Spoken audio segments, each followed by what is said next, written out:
Hello and welcome back to the channel. My name is Taylor and today I'm going to be giving you an anti-TBR.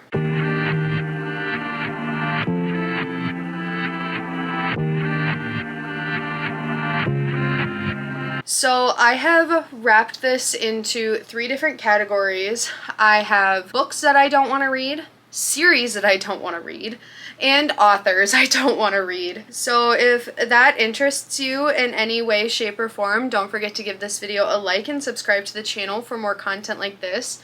I want to give the disclaimer before I even say anything because I feel like some of what I say is going to ruffle some feathers. Me saying I don't want to read any of these books is not a reflection of you as a reader. These are just my opinions and how I feel based on my life experiences, either with these authors, trying to read these authors, any sort of thing. There are quite a few things that I don't like in books, but there are so many books to read in this lifetime that it is perfectly okay if there are certain things that just aren't for you.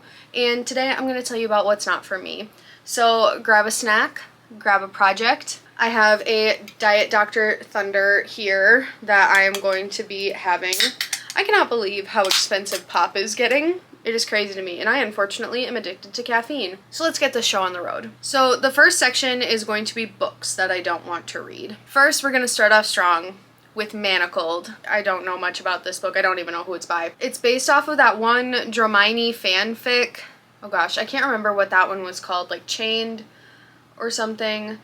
And the thing is I know that there is SA that happens in that book. And that is something that I cannot handle in my quote-unquote like romances. I, in my brain, don't understand how something like that can also be a romance book. If you like that, get down with your bad self. I'm just telling you how I feel. Next is Beartown by Frederick Bachman. I did have a copy of this book. I have heard great things about this book. I have unhauled the copy of that book. I don't know why people are acting as if it's some spoiler to know that the book is about a sexual assault. Everyone's trying to justify a sexual assault, essentially. I don't think I could read a book where people are like jumping through all these hoops about it. I don't know why. Just something about it does not appeal to me. I've heard amazing things. Some people like love this book so much, and I'm not saying anything about Frederick Bachman as an author. I've heard that he's great. I have anxious people on my physical TBR.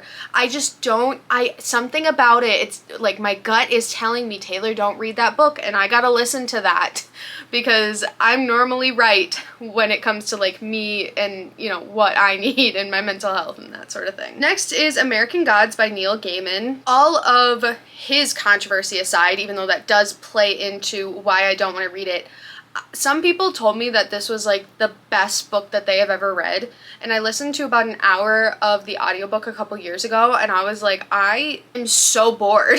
And so that intertwined with his stuff, I'm not returning to it. I should say too, some of these books that I'm going to mention on this anti-TBR, I have tried and I DNF'd them, or I tried other books from the authors and I just realized that they are not for me. The next book is Wicked by Gregory Maguire. I feel like this is gonna be like kind of a hot take based on how things are right now. I know that they have like a million reprints of the book going on right now. I even knew this before the like movies came out because I really liked the Wicked musical first. I liked the musical first. I was a theater kid, what can I say? Anyway, I heard that the book wasn't very good, and my best friend from high school actually did read the book way too young. Like, we were in, I think, like middle school, early high school when she read the book. And even she was like, you don't need to read that. Like, there's no point in reading that. So I feel like they're trying to get a lot of traction on the book, but the book is just not, the book is not what the musical and the movie are. I know that there is overlap. I keep hearing whack things that happen in the book. Maybe one day, I guess I should say, that one my mind can be swayed on, but I just don't know if, like, within all of the books that I want to read in this lifetime, I don't think that one fits in. I loved the movies. I feel like I do love the musical. I feel like I have these other outlets for Wicked. I don't feel that I also need to read the book. If that makes me a bad fan, so be it. And then the last book I have for this section of the video is Quicksilver by Callie Hart. I don't know why it feels like kind of random to bring this one up, but I see it everywhere and no part of me has ever wanted to read this book. It just seems not up my alley. I don't know. I think like I just have realized I'm not like a traditional romantasy reader. Most of what I read, like if I really look at what I read, the allure of romantasy is there. Like I liked Fourth Wing. It was a fun time. But if I were to really like dive into the genres that I read, I would rather read a like contemporary romance or more of like a lit fic romance rather than a romantasy. And that's just how I be. So the next section of this video, we're gonna talk about series that I will not be reading. The first one, I'm actually like super sad. And I was talking with my friends about this at the bookstore this past weekend, and we all kind of agreed because it was so nice. Like they also like romance books, and we all would love to get into dark romance, but they were both also like, there are just things that I can't do, and I'm like, there are things that I can't do. While I would like it, I can't do it. And that the first series is the Zodiac Academy. The way I want to read it so bad, but I know that it's not. I don't think I'll be able to do it. I know that the first one is a bully romance. I know that it's like about twins, and I know that they are assaulted, that they are sexually assaulted in that first book by their love interests or something or other. If I am wrong, please correct me. Knowing that, I can't do it. It's just one of those things for me. I wish that I could. I wish that I could enjoy these sorts of books. There are some dark romances that I like. Like, I actually kind of liked the Ever After series by Emily McIntyre. I didn't realize that a lot of people didn't like them. I thought they were fun. My favorite one was the final one, Hexed, because the woman was just as crazy as the man, and I thought that was a really good time. Yeah, I unfortunately cannot do the Zodiac Academy series. So RIP the fact that I will never be able to read those. Next is the Off-Campus series by Elle Kennedy. I know that these are college hockey romances, and I did try reading the first one, and it was like dual POV, and the thing about it was the main male character like knew the female main character, and he was talking like mad shit in his brain about her, about like how she was annoying or like she was hot or like something like that. It was just like very lustful, very odd, and I was like, it's kind of giving me the ick. So I will not be reading the Off-Campus series because of that. Certain settings I've just realized I don't like as much anymore in my books. I don't really read YA romances, but I like young adult fantasy a lot. I don't mind when like magical academies are like that. I don't know, I never really got into like the college books. I think that's why I don't read them. Like I didn't read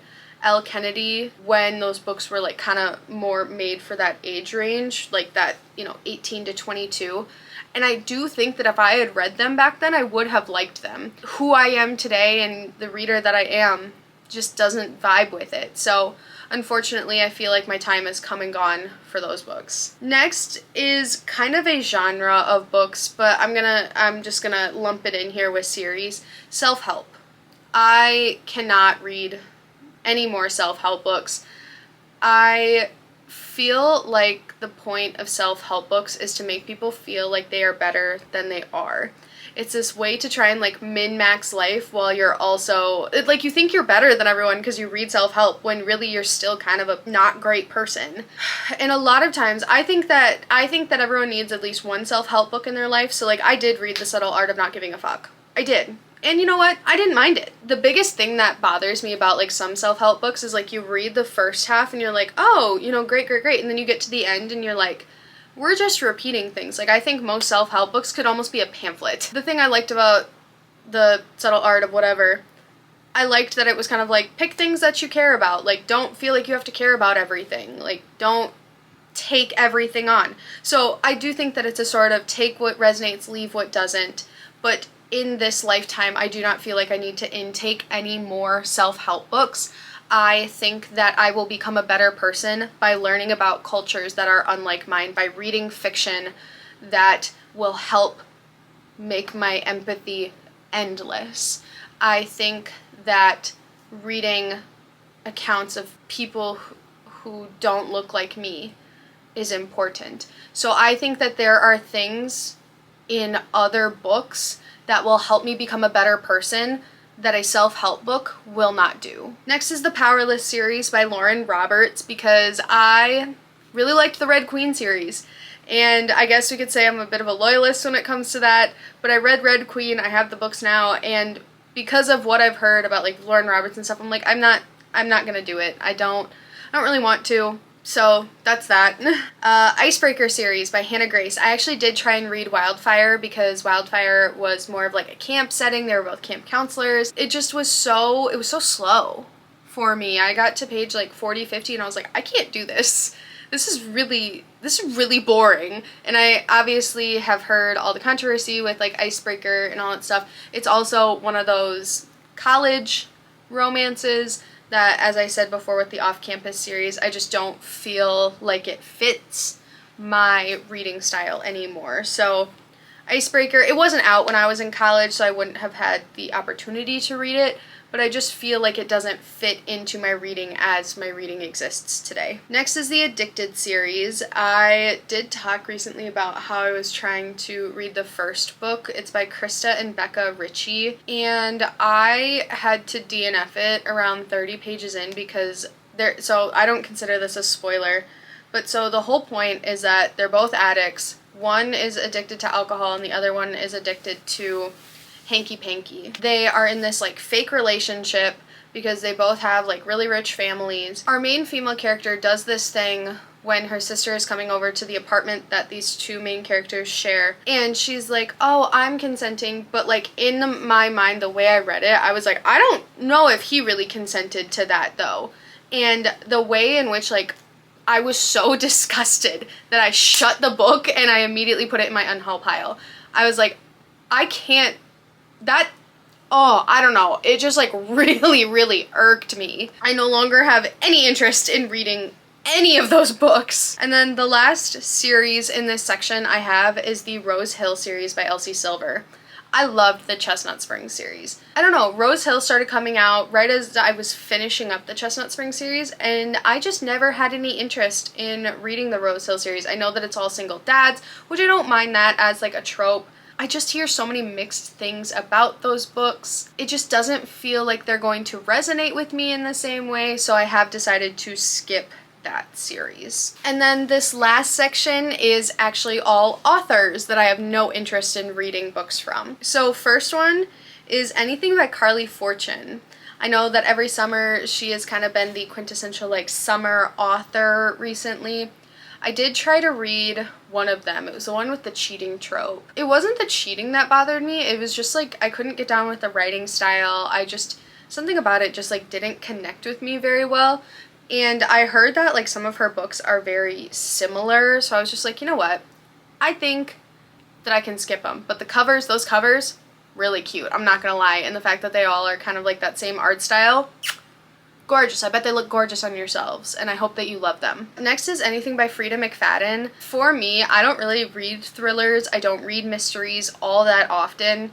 Obviously, there are always exceptions to the rule, but I just have no interest. I've never had any interest in a Frida McFadden book, and I don't know why that is. It just is. Probably because she exclusively writes these thrillers, and I'm sure there are people who are like, oh, well, I love Frida McFadden, but I'm never gonna read Allie Hazelwood, and I like Allie Hazelwood. You know what I mean? Like, it's just one of those things, like, kind of pick your favorite mass-published author. You know what I mean? These next two kind of go hand in hand, so anything by John Grisham or James Patterson, I have no interest in anything that these men write.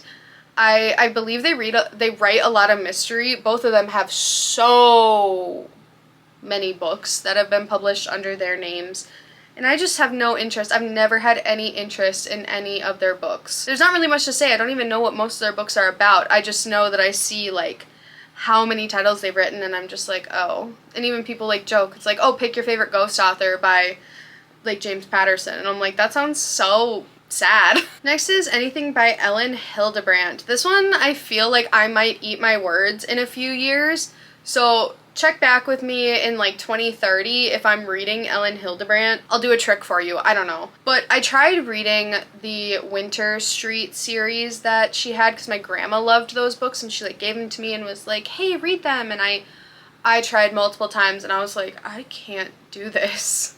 I know that she has a lot of summary books. I also just don't like the covers of her books. I know we're not supposed to judge books by the cover, but you'd be lying if you said you don't judge books by the cover. Like, you're literally lying. And I don't like I don't like the style of the covers. I'm sorry. Next is Anything by Rena Kent. And I feel like this kind of goes with some of the other things that I've already said in this video of not liking my female main character assaulted by the male main character.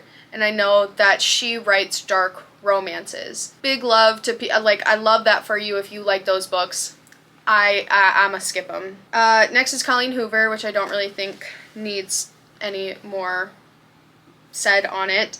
And then the last one is actually one that I might be able to be swayed on. I was going to put Lucy Score on here, but recently I was talking with a few friends. I finally have friends who like read romances like I do, so it's crazy, but they were like, oh, you know, we love the Knock 'Em Out series, and I was like, I read that first one and I was not impressed, and they were like, you gotta read the second two, like the first one is the weakest, and I was like, oh, is it? Okay, so I do feel like I might try Lucy Score again. I'll give her another chance, but just so you know, she's on thin ice. That is my anti-TBR. I hope you guys like it.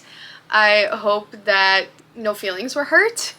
Don't forget to give this video a like and subscribe to the channel for more content like this. If I am wrong about any of these books, let me know in the comments below. Be nice. Please be nice. Things are always changing when it comes to books, and I am open to a few things, but like I said, there are just some things that are real hard-nosed for me. Thank you so much for watching, and I will see you guys next time. Bye!